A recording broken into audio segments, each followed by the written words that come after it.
Welcome to a discussion of a poem, An Old Woman, which has been written by the Maharashtrian poet Arun Kolatkar. Let us first familiarize ourselves with the poet.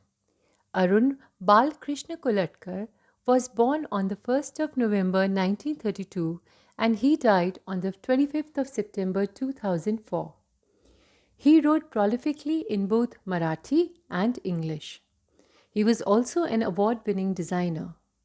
He won the Commonwealth Poetry Prize in 1977 for his collection of poems Jezuri, which was published in 1976. His poems found humor in many everyday matters and it had an influence on modern Marathi poets as well. His Marathi verse collection, Bijki Vahi, won a Sahitya Akademi Award in 2005. His collected poems in English, edited by Arvind Krishna Mehrotra, was published in Britain by Blood Axe Books in 2010. About the poem. The poem belongs to a collection of poems titled Jezuri, which is a collection of 31 poems that narrate incidents from Kolatkar's visit to a religious place named Jezuri, which is famous for the temple of Khandoba in Pune, Maharashtra. Khandoba is Martanda Bhairav, the presiding deity of Maharashtra and believed to be a form of Shiv. The poem graphically describes an old beggar woman who won't let go until she gets a 50 paisa coin. The poet is quite irritated by the persistence of the beggar woman and makes up his mind to set her off, but in a moment he is filled with compassion as he empathizes with her. The decay of the old woman here symbolizes the decay in our lives. Two contrasting worlds are presented in the poem in the form of a modern tourist and an old woman who is rooted in her culture and heritage. Let's take a look at the text of the poem now. An old woman grabs hold of your sleeve and tags along. She wants a 50 paise coin. She says she will take you to the horseshoe shrine. You've seen it already. She hobbles along anyway and tightens her grip on your shirt. She won't let you go. You know how these old women are. They stick to you like a burr. You turn around and face her with an air of finality. The poet introduces us to a scenario that is very common for any tourist in India, especially one who is visiting an ancient or religious place. The poet uses the second person pronouns you and your to involve the reader in this incident and to make him a part of this experience and make him feel as if he is the tourist visiting Jezuri. And in this way, the irritation when the beggar woman follows the reader and won't let go of the sleeve, even tightening her grip. The woman's age is conveyed through the repeated use of the word old and the fact that she hobbles. The woman is not simply begging, she is even offering a service in return for the 50 paisa that she is asking for. She is offering to guide the tourist to the horseshoe shrine. The horseshoe shrine or temple, as the name suggests, is a shrine that has the impression of the horse of Khandoba when he fled with his wife, according to popular folk legend.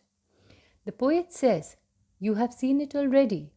So there is no need for the old woman's service.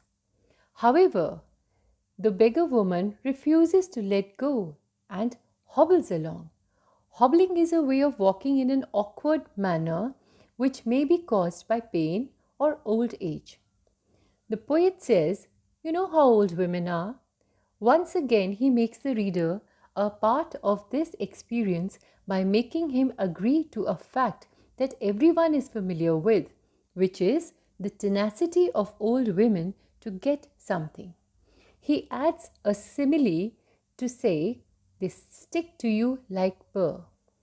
Burr is a sticky, spiny seed pod that sticks to clothes and it is difficult to be rid of it.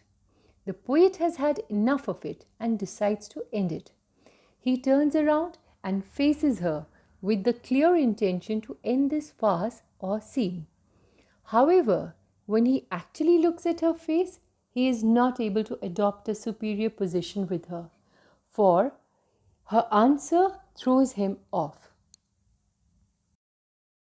The poet further goes on to say, "You want to end the farce." When you hear her say, "What else can an old woman do on hills as wretched as these?" The determination of the poet to deal strictly with a woman vanishes when she answers, "What else can a woman do on hills as wretched as these?" The poet is immediately empathetic to her situation and feels the helplessness of the woman who is restricted in earning a decent living not only by her age but by the geographical landscape as well. The rocky hills around make it difficult for the woman to make a living out of any decent means, and thus she has resorted to begging. Actually, it's not even begging, she is offering services for the money that she wants. The woman's answer impacts the poet deeply. He further writes, "You look right at the sky, clean through the bullet holes she has for her eyes. And as you look on, the cracks that begin around her eyes spread beyond her skin. And the hills crack, and the temples crack, and the sky falls with a plate glass clatter around the shatterproof crone who stands alone. And you are reduced to so much small change in her hand." The woman's answer makes the poet look at the woman in the setting of her location. The helplessness of the woman and the hills become one. He is finally able to understand the old woman's plight when he looks at her deep-set eyes that he compares to bullet holes. The use of the metaphor bullet holes for eyes conveys the effect of the battles that the woman has had to fight and the hardships the woman has endured in order to survive. There is a marked turn in the attitude of the speaker as it changes from the indifference of the tourist to the compassion of a human being. The poet is shocked by the look at the old woman's face. Her face is wrinkled. As he looks on, he finds that the cracks or the wrinkles that begin around her eyes have spread beyond her skin. Everything, the hills and the temple, appear to crack or break up before his eyes in a surreal manner. This is so because they have failed at providing the means of sustenance to an old woman. In other words, the decay of the woman that is visible in her wrinkles and cracks is symbolic of the decay that is all around her and has seeped into our lives as well. But the old woman herself, whom the poet calls a shatterproof crone, is a figure of resistance, who has weathered hardships and still stands strong. Everything about her cracks, yet she is resilient. She is a symbol of vast sustenance and valor which is beyond time's test. Finally, the poet feels helpless at his inability to change anything or to help the woman in any significant way. He merely finds himself reduced at his self-esteem. He realizes that he is very small and powerless. He cannot change any circumstance. The only change he is capable of is the change in the form of the small coins that he places in her palm. There is such pathos in the last line. With the last line, the poet draws our attention to the heritage of the woman in the form of the land she hails from and which shapes her destiny.